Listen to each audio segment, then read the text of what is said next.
ఈరోజు చంద్రబాబు నాయుడు గారు కేవలం రాజకీయాల కోసం మాత్రమే పవన్ కళ్యాణ్ గారిని వాడుకొని ముష్టి 24 సీట్లకు పరిమితం చేసి దాంట్లో కూడా ఎక్కడైతే ఓటమి చెందుతాదో అటువంటి నియోజకవర్గాలు ఆయన కంటగట్టి ఈరోజు ఆయన నవ్వుల పాలు చేసేదానికి అన్ని విధాలుగా మార్గం సుగమం చేసుకున్నారని కూడా మీ అందరికీ తెలియజేసుకుంటా ఉంటా.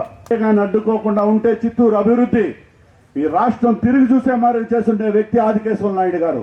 ఈరోజు మనకి ఇన్ని కష్టాలు ఉండేవి కాదు. ఈరోజు ఆయన ఎంతో అభివృద్ధి చేయాలనుకున్నాడు ఈ ఊరిని.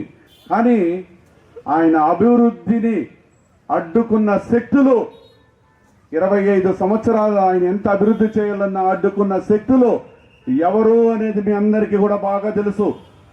ఈరోజు ఆ వ్యక్తి గురించి కాపుల కుటుంబాల్లో రచ్చకెక్కి కుటుంబాలుగా నాశనం అయిపోయిందంటే దానికి కారకులు ఎవరు?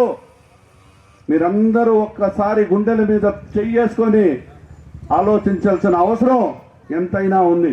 పెంచి ఈరోజు ఇదే మధుని 4 రోజుల పాటు జైల్లో ఉన్నాడు.